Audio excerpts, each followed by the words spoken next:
ये है पार्ट 3। बिना किसी देरी के शुरू करते हैं। येओन्हो उस गोले को कहता है कि ठीक है फिर मैं चलता हूँ, और वहां से कल्टी मारने लगता है। तभी गोला चिल्लाता है कि रुको। इससे येओन्हो रुककर पीछे मुड़ता है और देखता है कि एक बूढ़ा आदमी आकार ले रहा है। वो बूढ़ा कहता है कि एक सेकंड रुको, ये कोई और नहीं लिमिटलेस विहाइट होता है। येओन्हो उसे देखता है और कहता है कि मुझे पता था कि तू एक स्कैमर है। इस पर लिमिटलेस विहाइट हैरान होकर कहता है क्या कहा, तुम्हारी इतनी हिम्मत कि मुझे नीचा दिखाओ। उस पर येओन्हो कहता है तुमने किसी महान व्यक्ति की तरह दिखावा किया, लेकिन जब वो काम नहीं आया तो असली चेहरा दिखा दिया। फिर लिमिटलेस विहाइट कहता है मैं दिखावा नहीं कर रहा, मैं वास्तव में एक ऐसी विल हूं जिसने अपना फिजिकल बॉडी त्याग दिया है। इस पर येओन्हो थोड़ी देर चुप हो जाता है, फिर कहता है एक विल जिसने भौतिक शरीर त्याग दिया। फिर वो चिल्लाते हुए उसके सिर पर मुक्का मारता है, लेकिन वो मुक्का उसे हिट करने की बजाय उसके शरीर से आर पार चला जाता है, जिससे येओन्हो गिर जाता है। उसकी हरकतें देख लिमिटलेस विहाइट कहता है तू कर क्या रहा है, लेकिन येओन्हो की अभी जो हुआ उससे फट चुकी होती है। वो डर कर चिल्लाने लगता है भूत, क्या तू सच में भूत है? इस पर लिमिटलेस विहाइट कहता है नहीं, मैं कोई भूत नहीं हूं। ये एक टेक्निक है जिसे ट्रांसमिग्रेशन ऑफ विल कहते हैं, जो केवल वे मार्शल आर्टिस्ट कर सकते हैं जिन्होंने एक्सट्रीमली हाई रियल्म प्राप्त की हो। इस पर येओन्हो कहता है सिंपली कह दो कि तू भूत है। इस पर वो गुस्से होकर कहते हैं एक बार कहना कि मैं भूत नहीं हूं। अब फिर से वर्तमान में मैड डॉग कहता है, और इस तरह वी येओन्हो अपने गुरु से मिला। इतिहासकार पूछता है ट्रांसमिग्रेशन ऑफ विल, क्या तुम कह रहे हो कि वो सच में एग्जिस्ट करती है? फिर मैड डॉग कहता है ये एक तकनीक है जो केवल अत्यंत हाई रियल्म के मार्शल आर्ट योद्धा ही कर सकते हैं। फिर इतिहासकार कहता है तो फिर वह योद्धा कौन है जो ऐसी शक्ति का प्रयोग कर सकता है? फिर मैड डॉग कहता है वो वही है। क्या तुम स्वॉर्ड एम्परर को जानते हो? उस पर इतिहासकार कहता है ऑफ कोर्स मैं जानता हूं। कहा जाता है कि वो अब तक का सबसे महान योद्धा है। क्या वो वही व्यक्ति नहीं है जो मायरियट स्वॉर्डबैक क्लैन का सबसे महान योद्धा था, जिसका नाम मार्शल दुनिया के इतिहास में हमेशा रहेगा? फिर मैड डॉग कहता है हाँ, वही back Mohan, do radiant sword, वो व्यक्ति जिसे बाद में स्वॉर्ड एम्परर कहा गया। वही रेडिएंट मार्शल सोवरेन वी येओन्हो का मास्टर था। इस पर इतिहासकार चौंकते हुए कहता है सर सच में? लेकिन वो तो 300 साल पहले हुआ करते थे। फिर मैड डॉग कहता है बिल्कुल सही, वो एक बीते युग की महान शख्सियत थे। फिर भी ये एक सच्चाई है कि वो वी येओन्हो से मिले थे। फिर इतिहासकार कहता है ये सच में अद्भुत है, तो क्या फिर येओन्हो ने तुरंत उन्हें अपना शिष्य बनाने को कहा होगा? इस पर मैड डॉग कहता है वी येओन्हो ऐसा करेगा? बिल्कुल नहीं। तलवार सम्राट जिसने देखा कि 300 सालों में कोई उत्तराधिकारी नहीं आया, किसी भी हालत में उसे एक शिष्य बनाना ही था। फिर से हम लिमिटलेस विहाइट यानी मुहान को देखते हैं, और अब से हम इन्हें मुहान ही कहेंगे। मुहान चिल्लाकर कहते हैं तुम्हें मेरा शिष्य बनना ही होगा। इस पर येओन्हो फुल एटीट्यूड में अपने हाथ पीछे रखकर कहता है अरे तुम इतने गुस्से में क्यों आ रहे हो? मैं तो बैक क्लैन का सदस्य भी नहीं हूं, मैं तो वैसे भी नहीं सीखना चाहता, मैं जा रहा हूं।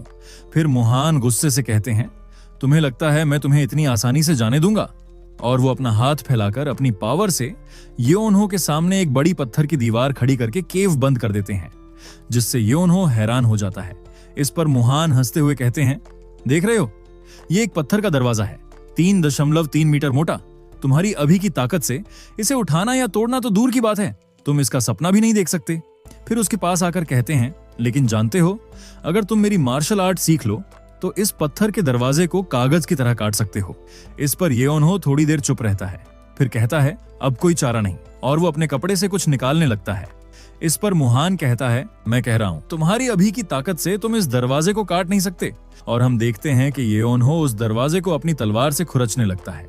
इसकी ये हरकत देख मुहान पूछते हैं तू कर क्या रहा है? फिर येओन्हो कहता है तुम्हें दिख नहीं रहा, मैं एक सुरंग बना रहा हूँ, चाहे कितना भी कठोर हो, ये सिर्फ पत्थर है। अगर मैं इसे मेटल से रगड़ता रहूं तो ये थोड़ा थोड़ा घिसेगा, 1-2 साल में शायद मैं इसे तोड़ ही दूं। इस पर मुहान थोड़े गुस्से से कहते हैं तुम कह रहे हो कि तुम ये 1-2 साल तक करते रहोगे? फिर येओन्हो कहता है हाँ, ये बात कौन बोल रहा है? वो जिसने मुझसे 30 साल तक ट्रेनिंग करने को कहा था। इसकी ऐसी बातें सुन मुहान गुस्से से कांपने लगते हैं, और मुहान उसे पागल कहता है और कहता है कि काश उसके पास शरीर होता तो वो उसे मार ही डालता।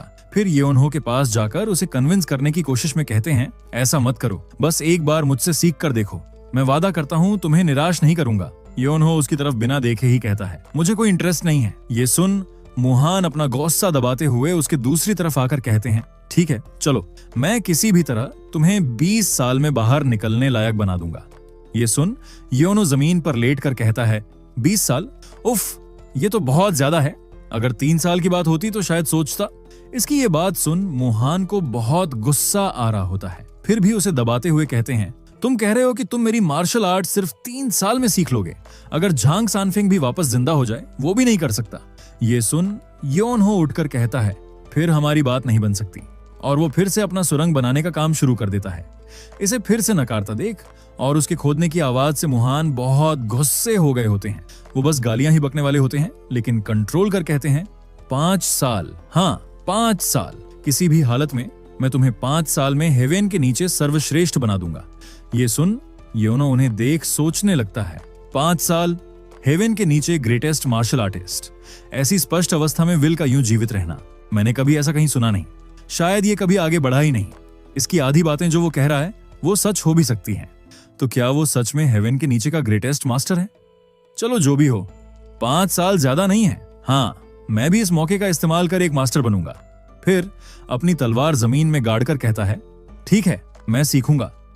हम प्रेजेंट में आते हैं। मैड डॉग कहता है, ऑफ कोर्स उस समय वी ओनहो को बिल्कुल अंदाजा नहीं था कि वो व्यक्ति ही स्वॉर्ड एम्परर था, लेकिन स्वॉर्ड एम्परर के लिए भी दुर्भाग्य की बात थी कि उसे अपने जीवन के अंत में जो शिष्य मिला वो वी योनहो था। फिर से हम योनहो की तरफ आते हैं, जो लार टपकाते हुए सो रहा होता है और मुहान उसे गाली देते हुए उठने को कहता है। और जब योनहो उठता है तो पूछता है कि उसे क्यों जगा रहा है। फिर कहता है, मैं तो कम नींद से मर रहा हूं, क्या तुम कभी सोते नहीं? सही, तुम तो पहले ही मर चुके हो, लेकिन मैं तो इंसान हूं, समझे? क्या तुम नहीं जानते कि इंसानों को नींद की जरूरत होती है? ऐसी बातें सुन मुहान का दिमाग गुस्से से पटने लगता है। फिर गुस्से को दबाकर कहता है, ठीक है माफ कर दो, ठीक है तो चलो अब ट्रेनिंग शुरू करते हैं। और बैक मुहान हेवन को कोसता है, क्योंकि जीवन के अंतिम वर्षों में जो घटिया शिष्य उन्होंने लिया था वो एक बेहद आलसी निकला। उस पर योनहो बासी लेते हुए कहता है, जैसे ही उठो ट्रेनिंग शुरू। सच में योनहो के लिए पूरा दिन सोना आम बात है, और जब ट्रेनिंग के लिए कहा जाए तो थोड़ी सी करके छोड़ देता था। इस वजह से मुहान उसे चिल्लाते हुए कहता है, इस रफ्तार से 5 साल नहीं 50 साल भी कम पड़ेंगे और फिर भी कुछ नहीं होगा। इस पर योनहो कहता है, क्या इसे सीखने का कोई आसान तरीका नहीं है? फिर मुहान कहता है, ये पहले से ही काफी आसान है। इस पर योनहो उसे तंज कसते हुए कहता है, उफ, इसीलिए तो कहते हैं कि एक सक्षम गुरु को पहले ही ढूंढ लेना चाहिए। इन शब्दों की गूंज मुहान के दिल में बजने लगती है। इस वजह से मुहान गुस्से से आग बबूला हो गया होता है। उसके हाथ पर गुस्से से नसें बाहर आ चुकी होती हैं। वे मन में कहते हैं, काश ये बोल नहीं सकता, शायद उतना परेशान न करता। इसके हर शब्द से मेरा खून खौल जाता है। अगर उसकी फिजिकल बॉडी होती तो अब तक क्यूई डेविएशन और गुस्से से फटी नसों से गिर चुका होता। और योनहो को कहते हैं, सच में माफी चाहता हूं कि मैं अच्छा टीचर नहीं निकला। और फिर मन में कहते हैं, मैं किस तरह की महिमा की इससे उम्मीद कर रहा था। मैं कौन सी मार्शल आर्ट्स इससे पासिंग ऑन करने की सोचने वाला था। क्या मैं सच में सिर्फ ये सब देखने के लिए अपनी विल पीछे छोड़ गया था? काश मेरे पास अब भी शरीर होता तो इसे पीट पीट कर सिखा देता। और हम देखते हैं योनहो ट्रेनिंग के वक्त में इधर चला, मैं उधर चला, करम मस्ती कर रहा होता है। तभी वो कहता है, वैसे गुरुजी, आपने उस समय वो कैसे किया? फिर मुहान कहते हैं, उस समय, उन्हें याद दिलाते हुए योनहो कहता है, आपने वो विशाल पत्थर का दरवाजा गिरा दिया था, याद है? क्या आप उसी शक्ति से मेरा शरीर कंट्रोल कर मुझे मार्शल आर्ट्स नहीं सिखा सकते? इस पर मुहान कहते हैं, वो तो एक तंत्र था जिसे मैंने पहले से सेट कर रखा था। फिर योनहो कहता है, कोई बिना शरीर वाला व्यक्ति भला ऐसा कैसे कर सकता है? फिर मुहान कहते हैं, उसका शरीर होने से कोई मतलब नहीं है। मैंने तो बस उस रस्सी को क्यूई से खींचा था, दूर से वस्तु पकड़ने की तकनीक से। लेकिन तभी ये कहते हुए उन्हें कुछ याद आता है और पागलों की तरह हंसते हुए कहते हैं, क्यों, मैंने ये सोचा ही नहीं। ये देख, योनहो कहता है, क्या इस बूढ़े के साथ क्या गड़बड़ है? आप पागल हो गए हैं क्या सर? फिर भी मुहान हंसकर अपने आप से ही बड़बड़ा रहे होते हैं। वो कहते हैं, मैं तो इस सोच में अटका था कि मेरे पास शरीर नहीं है, या शायद 300 साल तक अपनी इच्छा को बनाए रखना अधूरा छोड़ गया। किसी भी हालत में शुक्रिया, तुम्हारी वजह से मुझे एक बड़ा रियलाइजेशन हुआ है। ये सुन योनहो कहता है, सर आप अपने आप से क्यों बड़बड़ा रहे हैं? लेकिन तभी उसके एकदम मुंह के बगल से कुछ तो चला जाता है, इसलिए वो पीछे पलटता है और देखता है कि एक पत्थर दीवार में घुसा हुआ है। और हम देखते हैं मुहान ने अपनी एनर्जी से एक और पत्थर का गोला तैयार किया होता है और कहते, तुम्हारी वजह से मुझे एहसास हुआ भले ही मेरे पास भौतिक शरीर ना हो, मैं अब भी कभी भी एक पत्थर हिला सकता हूँ। ये सुनकर तो योनाहो की हालत खराब हो जाती है। उसे और बड़ा झटका देते हुए मुहान कहते हैं, तो मैं सिर्फ एक पत्थर ही नहीं हिला सकता। और हम देखते हैं उन्होंने बहुत सारे स्टोन अपनी एनर्जी से उठाए होते हैं। आगे कहते हैं, तो मैं यही करूंगा। ये देख, योनाहो चिल्लाता है, रुको बूढ़े, नहीं मास्टर मास्टर। लेकिन मुहान वो पत्थर उस पर फेंक देते हैं। हम केव के बाहर से देखते हैं कि योनाहो की चिल्लाने की आवाजें बाहर आ रही होती हैं। और उस दिन के बाद से बैक मुहान और वी योनाहो की ट्रेनिंग दिन रात चलती रही। दिन में वो बिना एक पल रुके तलवार का अभ्यास करता, शाम को वो तलवार तकनीकें आपस में साझा करते, यहाँ तक कि सोते हुए भी बैक मुहान की तकनीक dream training divine martial art से वो सीखता रहा। और हम देखते हैं योनाहो सोया होता है, लेकिन उसे अपने सपने में भी ट्रेनिंग करनी पड़ रही होती है। मुहान कहते हैं, स्वॉर्ड के साथ एक हो जाओ और स्वॉर्ड की तरह जीवन जियो। उसकी ट्रेनिंग में डील देने का कोई भी पल नहीं था। और हम देखते हैं मुहान ने जो स्टोन फेंके होते हैं उन्हें वो अपनी स्वॉर्ड से बिना हिले ही बीच में से काट डालता है। ये देख, मुहान योनाहो को गर्व से देख रहे होते हैं। और ठीक ऐसे ही 5 साल पलक झपकते बीत गए और हम देखते हैं योनाहो अपने सिर्फ एक हाथ से उस केव के डोर को उठाता है और फाइनली बाहर जाता है। और जब वो लौटा तो ऊपर आकाश की ओर देखा और अब वक्त था दुनिया को दिखाने का कि वो कौन बन चुका है। इसी के साथ चैप्टर यहीं पर खत्म होता है और आगे आगे ये स्टोरी और भी मजेदार होने वाली है। इसके अगले चैप्टर के लिए इस चैनल को लाइक, शेयर और सब्सक्राइब करें। मिलते हैं अगली वीडियो।